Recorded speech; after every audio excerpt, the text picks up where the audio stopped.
And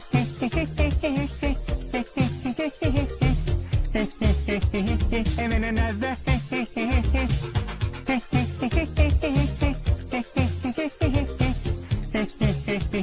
And then another.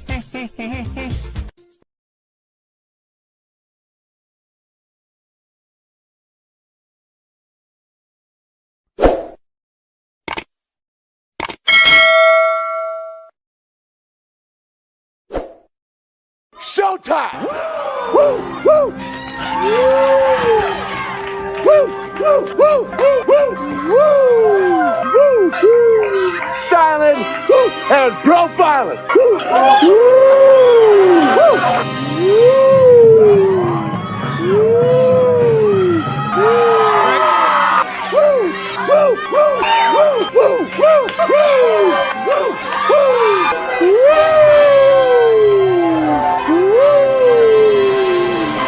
It's live and in color. Woo!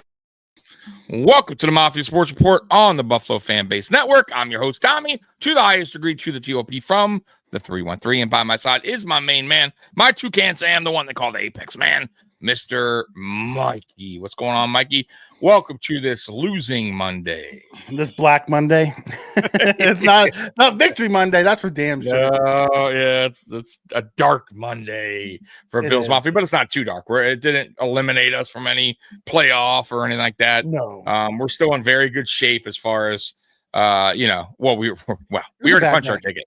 It was a bad day, really, for one side. Not so much on the offense. Not so much the offense. Two of the three.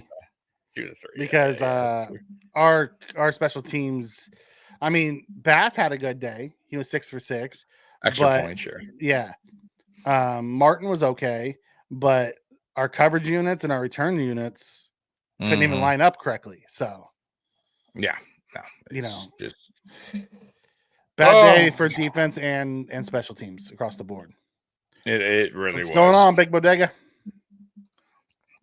What up, man?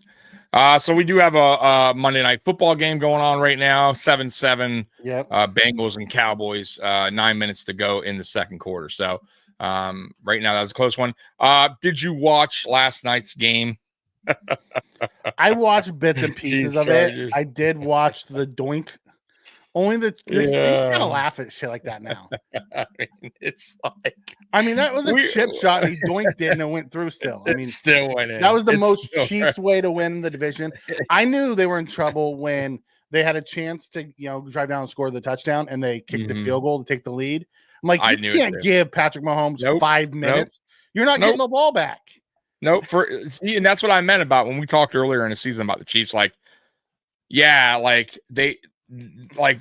They always still wind up like the great teams, let's say, not the good teams, the great teams.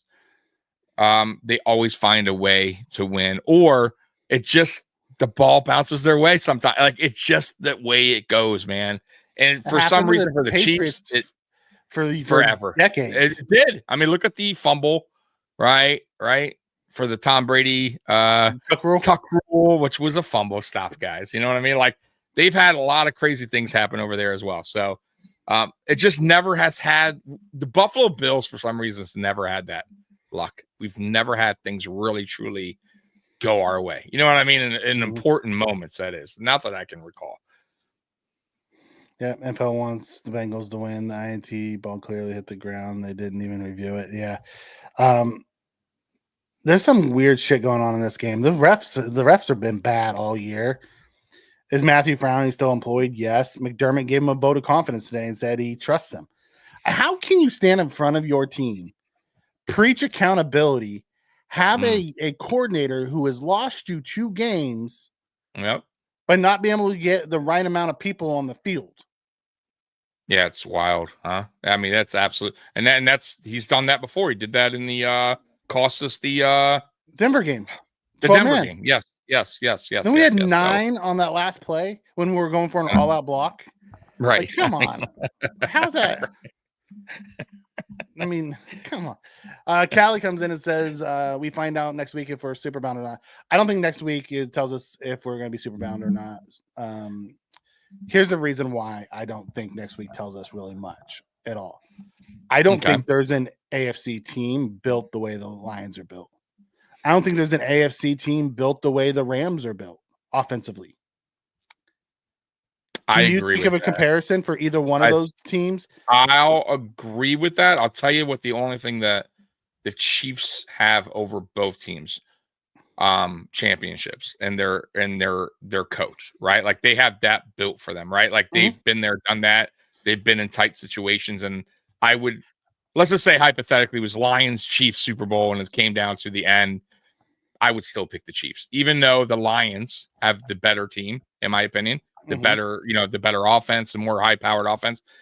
I think the Chiefs have a better defense, but I'm just saying, like, if I were to pick one, even though the Chiefs haven't been playing so hot, I would still go with Andy Reid, right? And the fact that they've been there, done that. The Lions haven't. So, but if you're talking about, like, yes, like high-powered offense, I don't think there's. Here's the reason why I put it that way. Here's the reason. At the end of the day, we know there's not a defense out there that's really going to stop Josh, right? We can score a bunch of different ways. We did it against the Chiefs when we beat the Chiefs. Yeah. Does someone have a high enough power offense to beat the defense that we have? So far in the AFC, you're saying in the AFC, yeah. I think there's teams, like I said. I think Baltimore matches up well against Baltimore against our defense. With all of our defensive guys there. Yeah, I do. I still think I don't think their receivers can beat our DBs. But I think we can't stop the run, and that would open up the passing game. Like they're exactly what we used to be, which is the opposite. Like they run to open up the pass. We used to pass to open up the run. Now we're more balanced. But imagine if they get the run game going, which they have, then we tighten in the box, and then that's when you get the passing game going. I think that's what's. If I'm looking at Lamar's stats this year, Lamar's had a good year this year. Most of that came in the first half of the year. I get it, but it's due to the running. It's opening up the passing game. It's helping him a lot. Play action passes when the running game's working is huge in the NFL. Mm-hmm. You know what I'm saying? So I'm just saying, I think Baltimore, if any team, not that I fear them, but I think that would give us a tough time besides the Chiefs would be Baltimore. Out of all the AFC teams, I'm just saying, besides the Chiefs, I think the Chiefs are still the team. I get what you're saying. I don't think either one of those teams are built the way the Rams and the Lions are built. No, I didn't say that. So this goes back to the original question, though. Yeah. We'll find out next week when we play the Lions if we're Super Bowl bound. I don't agree with that because that is true because they're in a different division. I'm with you. Has those type of offenses built. I'm with you. It's a different type of offense. That's all I was trying to get to. However, I'll counter that and I'll say if our defense plays better and shows a little bit more effort against the Lions, it will at least tell me something about this defense that they responded off a horrible performance. Yeah. If you could respond against a Lions offense that is one of the best in the NFL, which is, let's be honest, if it's not better the best. than what? Absolutely, that's what I'm saying. Bottom, so they don't have the same caliber receivers, because that's what I think beat us yesterday was their quarterback and the receivers just beat us. We're just on point. They were on point. Yeah, they just could not like they could not miss. And Puka was not dropping anything. Like he was catching. He's making catches that most people don't make yesterday. That's what I'm saying. Like there was this sometimes you got to tip your cap too on the opposite on the other team, like what they're doing. Like they were on point, and I felt like McVay had a great game plan with and we talked about this after with how he used Stafford. I felt like rolling him out, buying more time, gave his receivers more time. We could not get to Matt Stafford at all yesterday, and that was due, I really think, because he had him more on the run. And Matthew Stafford's a great passer; he can hit those throws. Buy a little time, boom, gotcha. Yep. I also think our defensive line just played like shit and disappeared. No, they absolutely did, like they do in big games. Well, I think a huge part of that, man, I hate to say it, man. I mean, I'm looking at Ed Oliver's stats this year, and Daquan Jones, it's not good, bro. And I really think it more goes to floats to Daquan Jones because I think Ed Oliver, I know it. He's an undersized lineman that needs that bigger lineman next to him to make Ed Oliver flourish a little bit more in what he does. You get what I mean? It helps him. And we shouldn't have paid him what we paid him. I agree. Now I have to say it because we don't have that. And right now, I think it is what it is. We paid him, and I think they need to move on from Daquan and find themselves a beast in the middle next to Ed Oliver, and maybe that corrects everything. I don't know. But right now, Ed Oliver's he's not what he was last year at all, not even close to it. Cali Blitz Lions destroying us next week. No, that's you realize this is the same Lions team that struggled to beat the Bears, right? Yes, the Lions have talent, but they're not some buzzsaw. So here's the problem with the Lions right now, Kelly. They got like 15 guys on IR, something like crazy amount, and it's mostly defense. They have a lot. Like their defense right now is really struggling because they have a lot of players out. You could score on the Lions. Look at Green Bay. Last week they've had tight games as well this year. You definitely could score on that team, and if there's any proof of it of our offense, we can score too. Like I think it's going to be very similar to what we saw versus the Rams. I think it's going to be a high scoring game. So yeah. Do you really want me to tell you? No, go back to that Rams game. We're good. We don't need to go back down that rabbit hole. All right. Spen does say, if you want history in the playoffs to determine Kansas City's ability to win, you have to take into account Baltimore's history as well. I think the difference with Baltimore this year than last year is Derrick Henry. Absolutely. Here's the thing. And I'm with someone who up here who said, I don't think they can win a shootout. I'm not sure they can win a shootout either. I don't trust Lamar in that type of situation. I agree because I haven't seen Lamar win a big game yet, but I also haven't seen Lamar in the playoffs with Derrick Henry yet. Yeah. You get what I'm saying? So I can't. I'm going to stay away from that until I see them play in the playoffs this year. Like we'll see how they. But I have seen Lamar and Harbaugh and that defense crumble in the playoffs. Yeah, their defense is not the same. That is 100% right. They are not. If they had that same defense they've had in the prior years, that'd be a very dangerous team. They're just not the same defense, and that's why they're losing games as well. Like that's a big part of it. Triggs, you say, I don't know if the Rams can do that with us. Imagine what the Lions can do. The Lions have a better offensive line. They have St. Brown. Laporte is good, but they're not. Those guys aren't Cup and them. Also, they don't have the same mastermind, running the plays. They do have a better running game. Their defense is about the same. I don't think it's going to be pretty good though. He's not Sean McVay. No, he's not Sean McVay, but he's up there. I've also seen him struggle, getting things around. And if you think Jared Goff is anywhere close to Matthew Stafford, then we don't see football the same way. Jared Goff's not Matt Stafford. Yeah, no, they're totally Some of those different. throws that Matt made yesterday, Jared Goff cannot make those throws.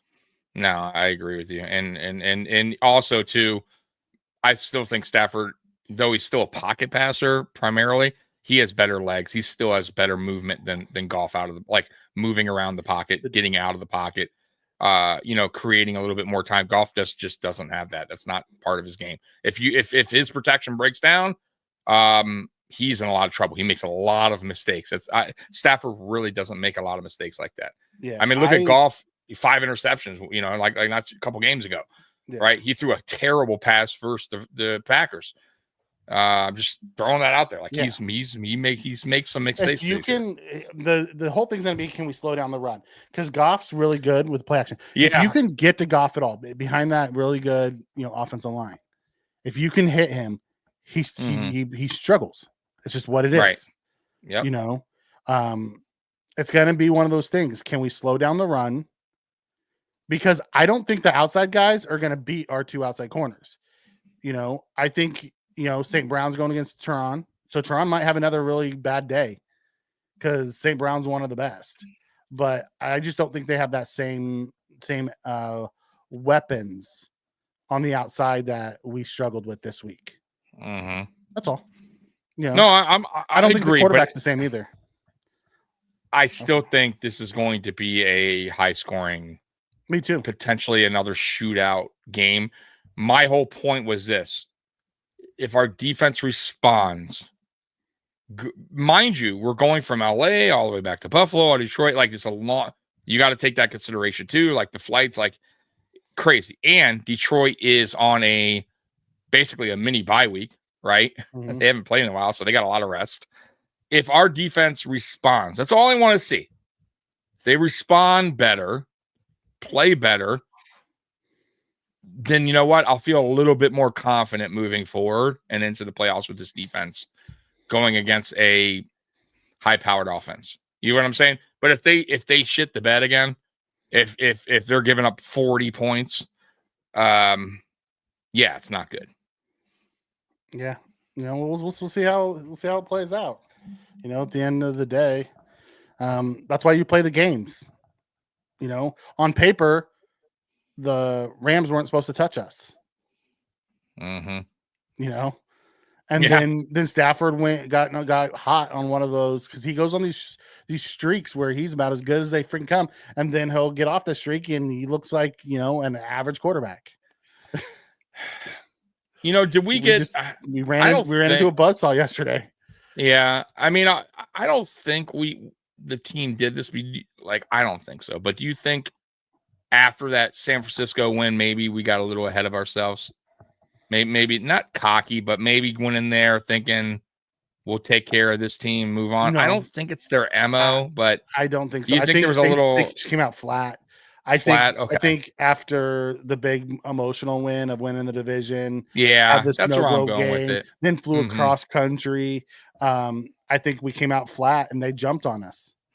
Yeah. Because in the second half, even though we didn't really stop them very much, we still outscored them in the second half, like we always do. We did. They just jumped on us big in the first half. Yeah. You just can't. Remember, we talked about this earlier in the season when we were doing this. If you remember, we did this, guys, early on against the Ravens, against the Texans. We got down early, tried to play that comeback game, and it failed, right? And we kept saying did it against the Jets too, and we did come back. And the Jets, right? Yeah, but you can't play that game. You can't. It's not sustainable. You can't. You can't win you're not going to win many games like that. Being down 14, 17, not only that, 10 by halftime won't work. You can't let them get 11 of 15 third down conversions and expect to win the game. Yeah, that too. And 80% clip on third down and have 2-to-1 time of possessions. You're going to lose most of those games. Absolutely. You know what I mean? If you can push the pocket against Goff, then it's a wrap. Yeah, and that's the big thing. Our boy Derek is out right now. We want him to come on, but we'll get him back on, soon. Okay. Out and about. He's out and about, but he's watching. My bad, Jared. I didn't know you were out and about. Yeah, he's out and about, but he's watching. Gotcha. He's right. If you can get pressure, just like with Tua, Stafford's the same way. If you can get pressure on them, the problem was we couldn't get pressure on Stafford. They moved him, and they had quick game. Yeah, it was a great game plan. What McVay carved up yesterday was a great game plan. And as we tried to adjust and do a bunch of different stuff, and none of it worked. We tried blitzing, we tried man, we tried zone, and he countered us constantly. But don't you think McDermott's scheme is being broken by the better offensive-minded head coaches when we face them? I mean, don't you think that zone, that nickel that we play can only work against so many teams? I just feel like the better offensive. Andy Reid is about as good as they come, and it worked against them. It just seems they slice and dice us. You know what I mean? And it seems like it even kills us even more because I'm just saying, like, offense. But when I get that, but going down the field, when we're allowing those little cushion yards, right? 5 year, 4 year, 3 year, and then we can't get them off the field on third down, right? And then we can't. These are long drives, bro. Very long drives. And I don't mind if they lead to 3 because that's what we do a lot of the time. But here's the problem. When they don't lead to 3, when they lead to 7, and then you make a mistake on offense or you make a mistake on special teams, now you're down 10 or 14. right away. And how much time you got left in the first half? Not much, because they just worked the whole, practically first half with these long drives, and we're 3 and out, or a turnover, or special teams blunder. That's what I'm saying. I just feel like our defense, his scheme, I think some coordinators, some coaches welcome it. They absolutely welcome it. Spend that punt block is not on Smiley. That's solely on Reed Fergus. He got blown up immediately on the snap, which would cause the block. Where's the guy that's standing behind him? That's scheme. Yes, he got blown up. And according to Pat McAfee, that was really close to a penalty, because you're supposed to give the center a second to adjust, and there was no second. Yeah. Pat McAfee's like, where was the flag on that one? Yeah, there was a couple, looking back in that game. 5. Yeah, I thought that was craziness, because that was really obvious. Really, I think it was, I forget who pointed it. It was Vaughn that pointed. Yeah, on the 4th and 5. It was like, you're not going to call this? Yeah, and Vaughn didn't rush. He was standing there. No, he stood flat-footed. Yeah, because he thought there was going to be a call. It was so blatant. I did go over that pick play from Cup that went to Nakua. 100%. If it's not a pick, a legal pick, it was for sure holding. 100%. You had to call one or the other. Bear hugged him. It was so obvious. And once again, I'm not going to say we lost because of the refs, but they certainly did not help. No. We got plenty of calls our way that game. No, that's what I'm saying. I'm not blaming. My thing is they were calling ticky-tack PI calls on us, but they didn't call like the holdings on them. Like that just made no sense. But my brother's a 49ers fan and watches the Rams all the time. I guess that's a staple of what they do, and they never call it. Okay. Well, my brother texted me yesterday. Said, "Listen," because he's like, "Don't be mad that that you couldn't get to Stafford. The Rams hold every play, and they never call it. It's just it's the scheme. It's what happens all the time." So I'm like, "Okay, hey, it's one of those things." Jarek is here. What up, Jarek? What up, man? Can you hear me? Can't hear Jarek. We'll keep you on there just in case. I can hear you. Oh, there you go. What up, man? I can hear you. All right, what's going on, brother? All right, there we go. Hold on, I got. There you go. I'm sorry, I'm out. I was out. So no, it's cool. I didn't even expect you to come on, man. I appreciate you, man. How's everything going, man? Besides the loss, pretty bad. Of course, Bama not getting the playoffs. That definitely sucked. Of course, your team didn't get into, so that definitely sucked. But as well, oh, the Hurricanes, yeah. Brutal. Hey, but you know what? Hurricanes are to blame for that. You can't lose to Georgia Tech, and you can't lose it. You know what I mean? You can't be up 21-0 and blow the lead, and then obviously lose the game, because all they had to do was win against Syracuse there. So my whole thing with the Hurricanes, I know we're talking different football now, but you lost Cam Ward. Cam Ward's going to the NFL. And now what do you do? You know what I mean? You're back to looking for a quarterback. And Miami has not had a quarterback for the longest time. So it really affects them moving forward unless they get somebody in the transfer portal. But anyways, yeah, it sucks, man. Sorry for your team. I know you're a big Bama fan. And you guys are, I don't know if I'm super sorry for you, because you guys are usually winning championships. So Hurricanes haven't won one for a long time, man. Yep. So, Mikey, what's up, man? You have anything for Jarek, man? Talk about this game, this Rams game. I think I'm not as worried about the defense as I was yesterday. Went back, rewatched it today.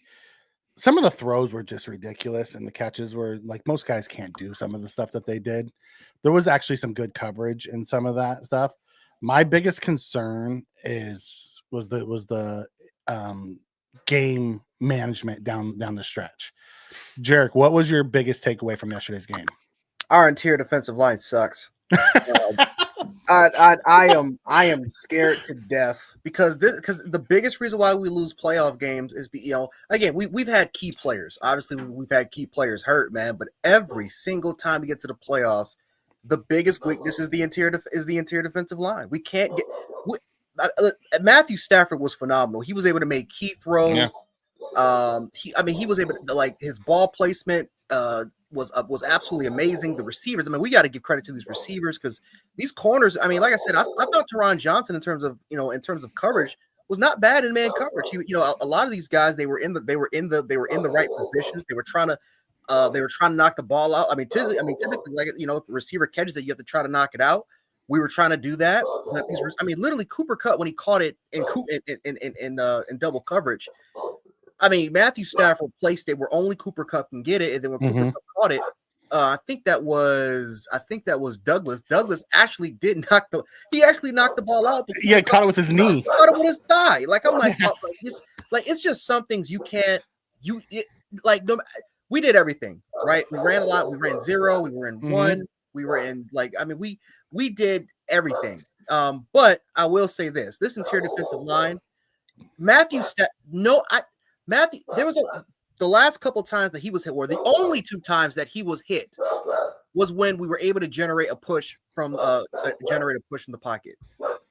Because he kept stepping up around our edge rushers. He was rolling out a lot too, Jan. Like, I noticed, their game plan was to get him out of the pocket.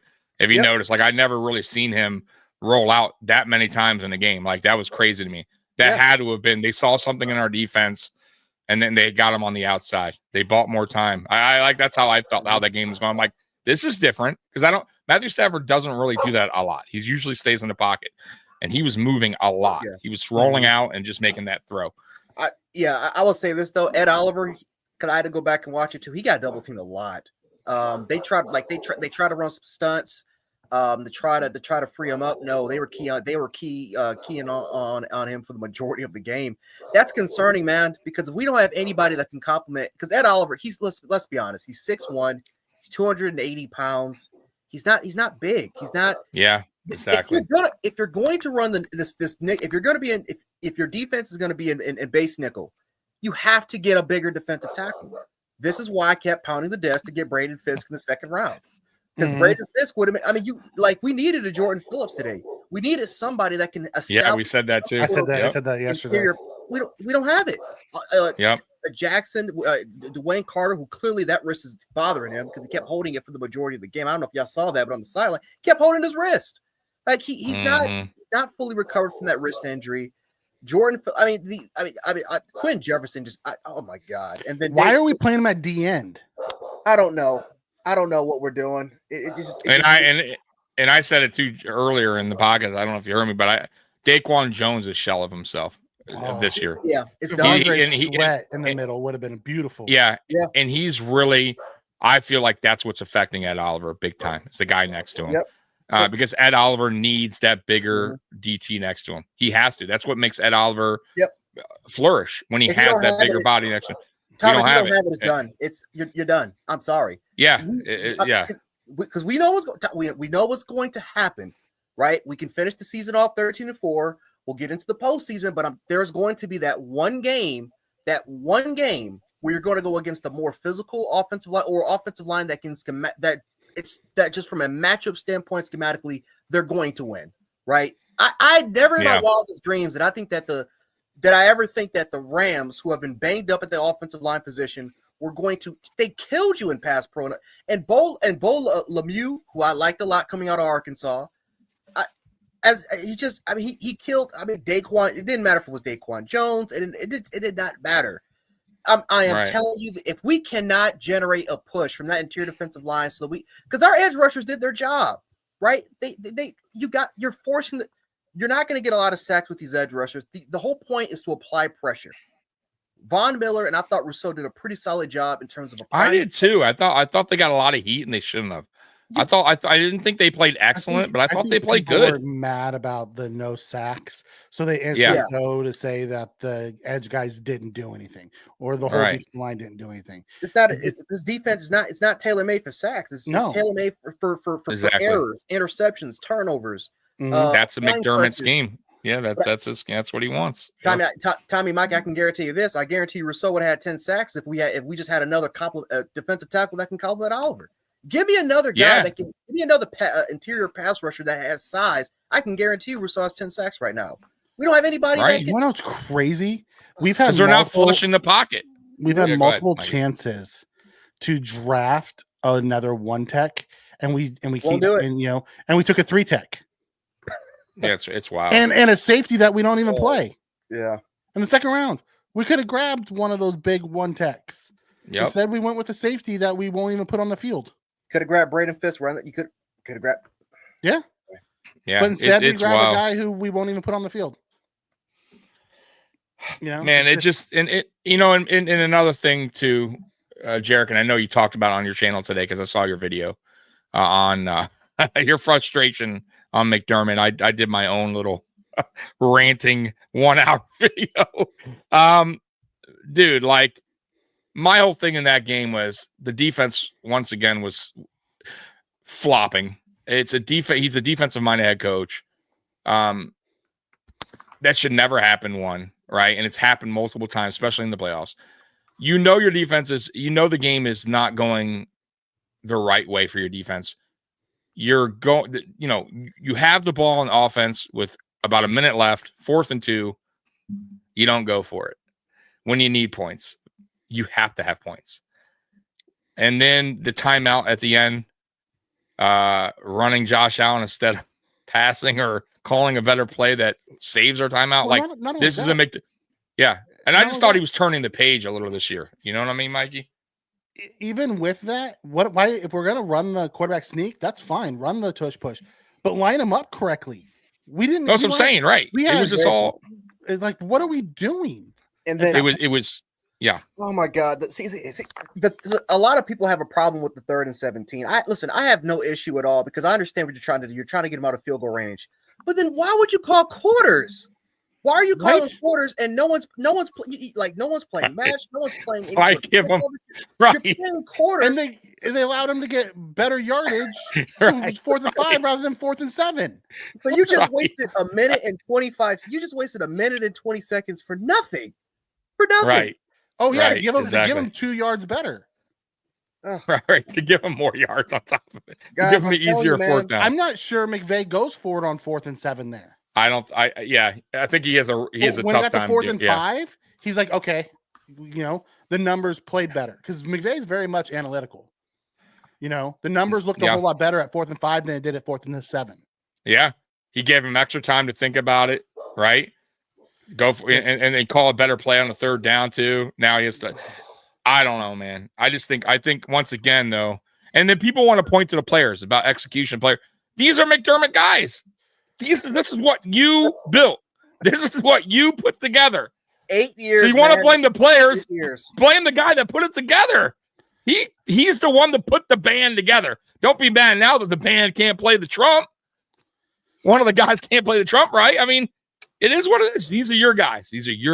Hey, what up? We got Aramis in the house. Yeah, Aramis. By the way, real quick. Sorry, Tommy. He's a defensive head coach, and we got beat because our defense couldn't get a stop. And how many times has that happened in his tenure here in important games? A shit ton. By the way, Aramis, this is Jarek next to you. It's our buddy from Jan Sports. Another good dude to the channel, man. How you doing tonight, Aramis? I know you went off for about 2 hours on your live. Yeah, man. I was drained by the time I was done with that thing, man. I needed some dinner in my system to get recharged. I told you, go eat. So what's your thoughts? I want to know your thoughts. I watched a little bit of your show, and you were a little heated. What was your main takeaway, Aramis? You were doing facts. Go ahead. Yeah. What was your main takeaway? The main takeaway is the same thing I've thought this entire time. The foundation is broken with this team. If people want to make it about this is one game or we're still 10-3, then they're missing the entire point, which is we started off this way. We started off being okay giving up the run. We started off playing soft defense and thinking that bend but don't break was the way to win games and win Super Bowls. We started off this way, and what we see is whenever we enter into games with elite level talent and good coaching combined, we can't handle that. We can handle a good coach and an okay quarterback. We can handle a good quarterback, but a not so great coach. But when you got both of those things together, and most Super Bowl winning teams have that, not going to do well. I mean, if we're looking at the comparison between McVay and what he's accomplished and Sean McDermott and what he's accomplished, anybody walking into this game, anybody walking away from this game saying, well, you just chalk it up as one game out of 17. Look, you just saw what it looks like when a team with a good head coach and a good quarterback gets into playoff mode. Do you really think that we're just going to march into Kansas City and do the same exact thing that we did in Buffalo in Kansas City? There's no way that's happened. We still got to worry about getting past Russell Wilson and the Steelers at this point. I mean, we weren't worried about that last week, but damn, we got to think about that now, don't we? Mm-hmm. So to me, it's a foundational thing. If your head coach is Sean McDermott and he thinks it's a pride thing to force teams to get you out of nickel, the Rams didn't have to worry about that last night. They threw all over your nickel. They ran through your nickel. Like what are you proud of at that point? Right. You know what I mean? Right. The whole thing is broken. I'm with you, man. Me and Mikey have been on. Listen, we try to say we're like a lot of people have it wrong. They feel like we're just bashing the guy or bashing McDermott because we've been talking about it for what, Mikey, since the end of 2022, right? Yeah, after the 13-second game. Actually, I'm sorry, after 2021, we've been talking about this. And I said then, and Mikey remembers this. I said, there's going to come a time where Bills Mafia eventually is going to be talking like, should we move on? And you don't think there's going to come a time where eventually the players are going to be like, damn, like until Josh does that, and that may nothing's going to change. And I don't think he ever will because that's not in his. The Ghouls are happy with what McDermott was doing. This was supposed to be our down year, and we're 10-3. They're extremely happy with what McDermott's doing. Absolutely, and that's the problem. The problem with that though is I said this a little bit earlier. Pagula is a child with a puppy that loves him, and that's the first little bit of affection he's gotten his whole life. You know what I mean? That's what Pagula is with the Buffalo Bills. He couldn't get that with the Sabres, but he's damn sure getting it with the Buffalo Bills. And that camaraderie, that atmosphere. Did you see his face when Sean gave him the game ball last week? Oh, dude, he was beside himself. You know what I'm saying? But that's why Sean is still around, because Sean creates that atmosphere for the owner. I was talking about this earlier. I said, if you really look at what Pagula is really about, when he came here, the first thing he said was, I'm not here for the money. I'm not here to make money. If I need money, I can go drill another well. Well, if you look at the reality of the situation, he's in the oil game, right? Where's the world moving towards? Batteries, electric, everything, not fossil fuels. You know what I'm saying? And as a good businessman, you should be able to see ahead of that and figure, okay, well, I'll get out of the oil game and I'll get into the entertainment business. Right? This is what a lot of money guys are doing now. They're buying teams. They're getting out of the the old and dying businesses, and they're getting into this entertainment field. And knowing that, the first thing the Buffalo Bills fans should have been saying, okay, well, what does this owner know about football? Because we might need to hold that guy accountable if he doesn't know what he's doing. And what did he show you? He don't know what he's doing with the Sabres, right? He's got a guy that's been here in Sean McDermott for 8 years now and still doesn't know how to set his quarterback free. Still. Yeah. But Josh Allen is winning in spite of what Sean McDermott is doing, not because of. So I'm still waiting for somebody to give me one game that Sean McDermott has won for this team. Because really, what we're looking at is Josh Allen putting everybody on his back and Sean McDermott going along for the ride. Putting everyone on his back and also taking all the criticism at the same time, pretty much. If that's fair to say. Yeah, he walked to the podium yesterday and said he needs to find a way to get in. It was his fault. Right. Do better. The offense. You dropped 420 plus yards and 6 touchdowns. It wasn't your fault. Right. I will say this though. I think Josh is giving small indicators that he is fed up with this. He looked pissed on the sidelines yesterday. He did, right? When they were panning all the players, he did not look happy. I've never seen him look that mad. It's the same thing he went through with 13 seconds. I hate to bring that back up for those of you that are still traumatized over that, but it's the same exact thing that happened. He puts the team on his back. He wills the team back into a position to possibly win the game, and what happens? Sean McDermott doesn't veto possibly one of the dumbest offensive play calls in this team's history. We are 4-9 when Josh Allen goes over 400 total yards. How is that possible? Yeah, it's disgusting. This is the third Patrick highest Mahomes point is total. 14-2. Right. Patrick Mahomes is 14-2. Allen's 4-9. Yeah, this is the third highest point total the Bills have scored under Sean McDermott, and it's a loss. The other two are the Broncos game and the Dolphins. This is the third highest point total, and it's a loss. I'm right. Sure, listen. Oh, so this is the other thing I want to bring up too, real quick. So when Josh Allen didn't have to answer this question. When they asked Josh Allen, did you audible on that QB sneak, or was that a called play? Josh could have gave some generic BS answer to skirt around that, but he chose to answer it. He's getting tired of the BS, and he's starting to answer real questions. He allowed his offensive coordinator to take the criticism, because ultimately, who does that reflect on? The head coach. Yep. So I think he's getting fed. Absolutely. I've never heard Josh say, I run the plays that are called the best of my ability. I know. He normally he'll take the criticism. I could do better. It's on me. I should have done whatever. Like 100%. That is a very rare response. The quarterback sneak at the 1 yard line was a good call. The formation they were in. Yeah, what the hell was that? The actual, right. Push wasn't there. Right. Like, what are we doing? Right. And it's but this is everyone knows it goes left. I don't know if you watched that play, Tommy. Everybody went left. Yep. It was clunky from the get-go. It was like we were disorganized, and we've run that play a million times. So if that's a play, why are we running it like that? It's just so odd to me. But guys, once again, man, it's just like the story here is this. We understand it's a regular season game that really doesn't mean a lot. We're already in the playoffs. We get that, guys. This isn't overreacting. Oh my God, this isn't Sean McDermott's first year, and we're like just bashing the dude. And he is not a rookie head coach. He's 8 years in. We are talking about the same mistakes in year 8 that he's made in year 1. Yep. Right? Bad time management. Right. Can't get shit together when in crucial moments. And we go back. I've gone back so many times to many years and many games, and it's really the playoffs. I don't give a shit about the regular season. For me, the regular season, he should be learning, live and learn from your mistakes. All right, you go on to the next. And we did too. We did too. We can't, man. If he can't even change the philosophy in terms of the personnel that he wants, it's right. I'm sorry. We're not going anywhere, man. Like the strength, the obvious thing that we should have done in the offseason was to make that interior defensive line better. If you paid Ed Oliver all this money, you got to build up. Not only do you have to build up the depth, but you have to look at the type of player that you have to pair with him. You got to get him size, and you got to get him size, man.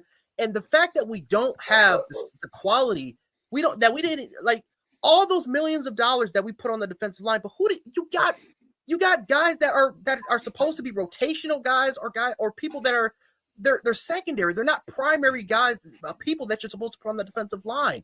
So we wasted so much money on that defensive line by getting players that are either out of position, players that are 5 tech that we're trying to force them to be 3 or 1 tech players, guys that are playing out wide because we're trying to force them to fit our defensive philosophy, but they don't have the body type to fit exactly what fits the scheme. And we are repeating the same mistakes for 8 years. And I am telling you I'm telling you guys, it is going to cost us again, because Matthew Stafford had all day. Again, he was phenomenal, absolutely phenomenal. But we did not force when our edge rushers were able to kind of collapse. And when Matthew Stafford had to step up, who was there in his face? Not one person was in his face, which resulted in us trying to establish more pressures, which resulted in us trying to go into more zero and to getting and more dime looks and send a lot of pressure because the interior defensive line can't generate it. Ed Oliver is getting double teamed, and there's no one else that can create pressure but Oliver. But here's the problem: Oliver has been crappy against at least again the run game has actually been solid in terms of the double team, but in pass and when it comes to rushing the quarterback, he's one of the worst players this year, one of the worst in the league. So if we don't have any interior pressure, I'm telling you, it's over. Yeah, it is. I agree. If we can't, I'm with you. time. I'm 100% with you. Yeah, Yep. I believe that he is hoping Josh can just will this team past whatever hump Yep. it needs to be. And that's Right now, exactly what's going to have to happen. That's what the fans have to go on. Is if we get over the hump, is Josh has Yes. figured out a way to just Right. will us over the hump. Yes, to make up for the McDermott mistakes and the defense that he created. And it's that not he just put together. McDermott. It's not just McDermott. It's but McDermott's if- coaches as well. You know, Yeah, I don't yes, want this to just be a shit on McDermott. Like Brady I made do. some boneheaded. I know you do. Yeah. But Brady made some boneheaded calls. You know, Yeah, sure. Babbage was bad yesterday across the board. Yeah. You know, so it wasn't just But- a McDermott thing, but it all comes back to him. Smiley was It- horrible, but absolutely. who do they all roll up to? Right. McDermott. And who's the one that put the coaching staff together? McDermott. Right. And I also go by this. Somebody said it in a comment on one of my videos today. They said, why didn't we go out and get a DC? Well, that's easy, really easy answer, because McDermott wants his defense. Man. And who knows his defense? I don't know. Bobby Babbage, who's I was been on the excited team. about Babbage. I'm not And then gonna why lie. wasn't- But Why it's wasn't McDermott's, he- but there's no change to the defense, Mike. He's calling. I mean, he might be I get it. calling the plays a little differently, and I do believe he is at times, but it's still ultimately McDermott's defense, McDermott's players, McDermott's You scheme. have a defensive and- head coach. I know that. That's what I'm saying. He'll never go out and get another DC. Leslie Frazier, who was a DC that didn't run his system, ran McDermott's system. Yep. Right. Well, it didn't And we'll- matter who we went out and Exactly. got. We promoted Yeah. a young guy who was getting DC looks, and we were Yeah. going to lose him if we didn't promote him. That's But he why also- it was so yeah. frustrating when people Yeah. talk stuff about Leslie Frazier. People still think to this day that Leslie Frazier was let go. That wasn't the case. No. From what I know and what I was told of what happens inside Leslie the talked building, about there were a lot of concerns that Leslie had, not just about the team or the scheme or something or stuff like that, but about the culture. There were cultural things that Leslie Frazier had questions about that kind of just got blown off. And it was Sean McDermott that he brought this stuff to, and it's just kind of it's not really a big deal. I don't think that's a big deal. The Ty Dunn report. Right. So Absolutely. for Leslie Frazier to take a break and then somehow end up in this accelerated coaching program several months later, trying to Right. become a head coach all over again, nobody paid attention to that whatsoever. Like, nobody even talks about the Tyler Dunn report anymore. I don't even know if people even took the time to read it besides what they heard other people talk about on the radio who read it, which is it's frightening, because what that really means is our fans are not really paying attention to what's really going on. Anything can be propagated, anything can be said, and they'll buy it. Yeah. I hate that. I agree. I like I said, man, I think McDermott has his good qualities. I think he's done a lot of good things here, right? And me and Mikey agree with that. You know, I think a lot of people can agree with that. But I also think he landed himself a one of the best, if not the best quarterback in the NFL. That, let's be honest, I really truly believe, like, everyone's like, oh, if we're going to go back to the drought years, do you really truly believe another coach coming here with this team, with Josh fucking Allen as your quarterback, he can't get the team to at least the playoffs? Because that's what McDermott's doing, and we're getting bounced out in the you're division. telling We me- haven't gone to the AFC Championship game. You're telling me if we let McDermott go at the end of the year, Bill Belichick wouldn't want to coach Josh Allen? Exactly. Do you know how You're much telling me the respect that best guy of- has for him? Right, He came into his locker room after he smoked his defense to praise him.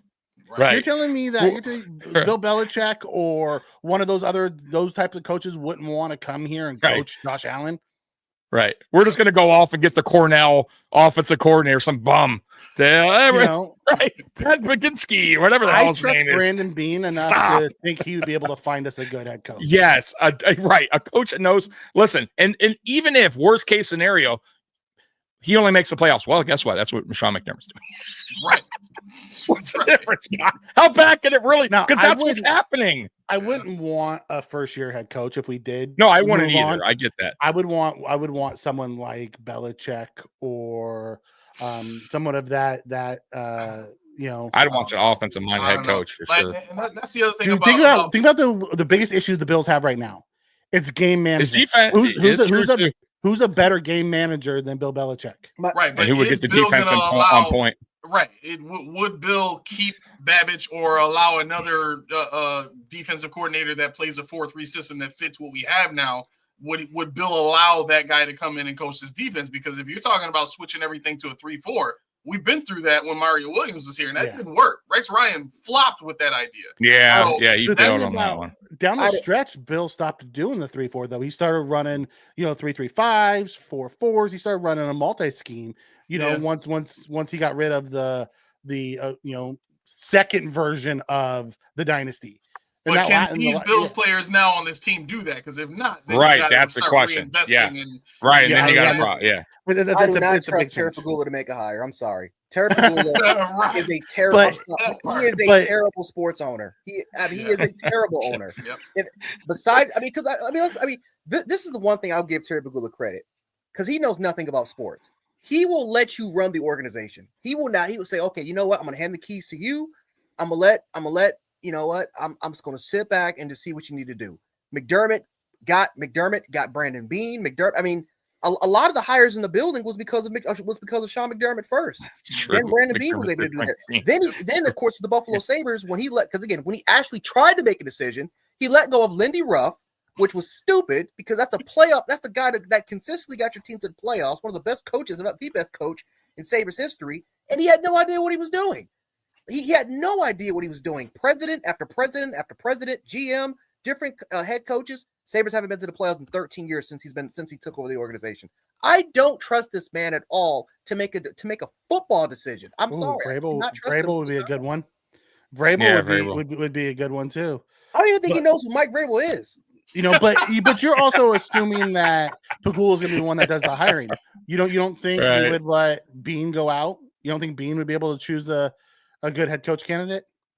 I think he would. I think Beane's a good GM, and I think the options would be very easy for Beane at that point. You got, and everybody wants. And I think maybe Pegula would be hands off on that too, because Pegula made the mistake in hiring Rex Ryan, and I think that really fucked him up. And when he finally got a coach that won a playoff game, let's be real, and Sean McDermott finally broke the streak, right, which was a big deal, in 2017.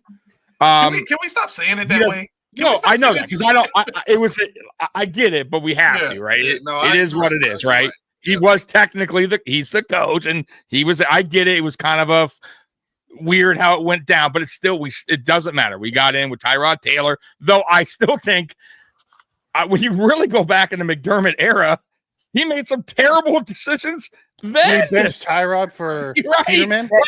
Yes, that 2017 wild card game, man, I will never forget his crappy game management, especially that last drive when he just could not manage the clock with 3 timeouts. Just wasted it all down to 20 seconds until he started.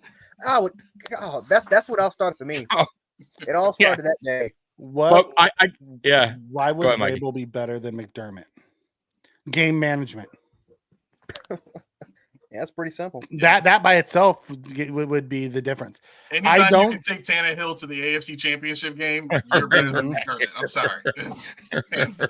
You're right. Vrabel's never had a Josh Allen either, though. How many Super Bowls has Vrabel had? He's never had a Josh Allen. Yeah. I just think, you know what it is right now, too, and I think, like, my point where I was going with the whole Pegula thing, I think he's just content, like a lot of Bills fans right now, of just, hey, we're a good team. We're making the playoffs year after year. But is that the ultimate goal? I keep asking Bills Mafia, like, are you really, like, that's what you want, just to make the playoffs? Nothing more? Like, that's craziness to me. Like, they told you at the beginning. See, this is why I'm saying people are not paying attention. They told you we want to be a perennial competitor. We want to be competitive every year. When you decide to be exactly when you decide to be competitive every year, you decide the goal is playoffs. That's it. That's all we need to do. Right. That's what sells tickets. You know what I mean? Right. So, and again, if the goal was Super Bowl, which I think we've only really seen one year where they decided it was Super Bowl or bust. I remember that they put it on the I think it was in the practice thing, right? They had like a Super Bowl, like a banner or something that that was the goal. Yeah, then it became Super Bowl or bust, but it was too late by that point. You weren't surprising anybody anymore. You know what I mean? And that's the thing. Like this is a season where they've surprised the entire league, and the entire league surprised everybody by sucking, but. You know, it's an opportunity for the Bills to catch people off guard. But if you're not, how can I say this?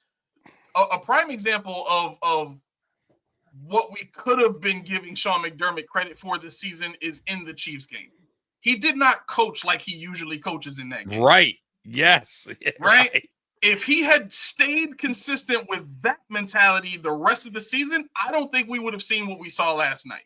Nope. He didn't take that game as seriously as he took the Chiefs game. He didn't even take that game as seriously as he took that Jaguars game. They had that game in hand, and he still let his offense go out there and manhandle that defense all the way up until late in the fourth. So it's not actually, it might have been late in the third, if I'm not mistaken. But those were two teams where you could see he took them seriously. He intended to beat them and beat them handedly as much as he possibly could. I think maybe because he didn't like losing to the Jaguars in London or whatever. That might be personal. It's not just the London. He's on the Urban Meyer. Okay. Urban Meyer check is 1-0 against McDermott. Gotcha. Yeah, that makes a big difference. Right. But yeah, I mean, all of that speaks to a mindset that the coach has. And if he's being, I don't want to say complacent, but if he's thinking that, his mind is the best of, above everyone else's with the track history that he has, it's kind of easy to see that if the fans are just, oh yeah, whatever you want. If the owner is just like, oh yeah, whatever you want, everything's great, we're winning all these games. Who's going to tell him no? There's nobody in that building right now that can tell him no. The last person that tried to do that was Brandon Beane, and they had an argument in the office, and he specifically asked Brandon Beane, are you still on board? What head coach who isn't running the entire show, including the GM's job, calls up a GM and asks the GM, are you still on board? As if to say, if you're not, I can do something about that. I didn't hear about that. I got people inside the building. That's what I heard. That's what was reported to me, was that there was a conversation the year that Stephon Diggs missed practice and Sean was trying to get him, sent out of town for missing practice or whatever. That series of conversations and instances within the building, that's when that conversation between Brandon Beane and Sean McDermott happened. And that actually happened right before the situation with Stephon Diggs happened. So there's been, some butting of the heads between those two to begin with. That's why I brought up the point about, I think this is a year where Josh is fed up and so is Brandon Beane. That's why you see Javon Solomon on the team. Not a guy that Sean would pick. You know what I'm saying? We're Keon Coleman, not a guy that Sean would pick. That was Josh's guy. Josh picked Keon. Right. Yeah. That was Josh's pick. That's who he wanted. He targeted him. He watched him, and he told him that's who he wanted. So that's who they went out and got him. Yep. Listen, the only way we're going to see McDermott go is if Josh gets fed up and starts saying something. That's the only way he's leaving. Yep. However, low key maybe. As long as he is in the Buffalo Bills head coach seat, I pray to God I'm wrong and he takes us to a Super Bowl. Yeah, that's all we can hope for at this point, because I said this 2 years ago or whatever, when he will be the coach when the stadium opens. He will be running out there with the team. That is I promise you. He will be out there. He's and rode the tails of Carson Palmer and to Andy Dalton and just stayed. Yeah, and then of course the people that defend, or say, what are we going to do better? Or we might as well keep McDermott. How long are you willing to accept it? Where you wasting say Josh Allen, right? How long are you willing to accept it? Like, and say, now we got to move on, because he's year 8 in. So what? 9, 10, 11, 12 years in, 13 year. Like, this is a lot, and a lot of time that is going off of Josh Allen's career, right? Like his prime, right? Prime years are just dwindling away. Every hit this dude takes, he is the most physical quarterback in the NFL. I'm telling you, that prime is going to be a little bit less than some others. Yep. Because of that. Eventually, an injury is going to happen. At best, he'll be Matt Stafford. At best, he'll be Matt Stafford. Yes. And do you really want to go on that long? And then we got a problem, because now we need a quarterback. Now we're back to square one. That's the drought years. Yep. That's what you want to go back to? Or do you want to go for a coach and say, hey, okay, we tried this one. At least got us same difference. Now we go and we try to find the coach that could finally get us over that hump, over the wall. You have to keep trying. You have to. Just like a quarterback. It's the same fucking process. You get a quarterback, 2 years in, he's not working out 3. You need to make a decision. Or do you just roll with the quarterback? Oh, he's good enough. He won us 9 games. Got us, right. We got in the playoffs 1 year. Like, couple years, but he keeps Year flopping. one, Daniel Jones gave him a big contract. And Yeah, exactly. They Sean McDermott was smart that. enough to get rid of Nathan Peterman, wasn't he? Yeah, You're Smart enough to get rid of Nathan real quick. 5 interceptions ain't gonna cut it, my man. You out of here. Oh Right. no, he didn't. Oh, learn it took because him he another started year. him the next year, week Oh, one, it took and him then another we year. yanked him at halftime and put Josh in. Yeah, he didn't quite learn from that debacle. That not only that, he played like shit when he got in for Tyrod. Played like shit, and then he got another opportunity when Tyrod got hurt in the Well, let's playoffs be honest, to beat though. the hero. Let's be honest. Peterman was in fuego that preseason. Peterman. Oh, he was a in preseason fuego god. that Yeah, he was. preseason. Yeah, You know, so I didn't. Dude. I understood why he started him. I'll never forget it, guys. When that year, 2017, and I'm like, I didn't even know he was on the fucking team. I don't know why I didn't pay attention, but they're like, we're starting Nate Peterman next week. I'm like, who the fuck? So I look him up on YouTube. I got to see highlights of this guy. And the highlights I found are him throwing like trick shots, like football in a garbage can and basketball hoops. I'm like, God, this guy's might be really the real deal. And he was terrible. Just awful. How can you throw a football in a basketball hoop, but you can't get to your receiver? Like, what is going on? But he was so bad. He was so bad, bro. And then he made the same mistake. I want to make sure we get to some of the chat. Yeah. We've been. Scott comes in and says, Tommy, who's thinking that making the playoffs is good enough? There's a lot of the Bills Mafia. There is a ton, Scott. Yeah. I'm not saying it's, you know why? Us here on this show or we're not saying you or exactly. We're just saying like a lot of Bills Mafia. Go to Twitter. Yeah, because I'll tell you, it's the people that respond and say, we don't want to go back to the drought years. That you're telling me then that you're fine with just going to the playoffs and losing. Yep. Year after year after year. You just don't want to go back to the drought years.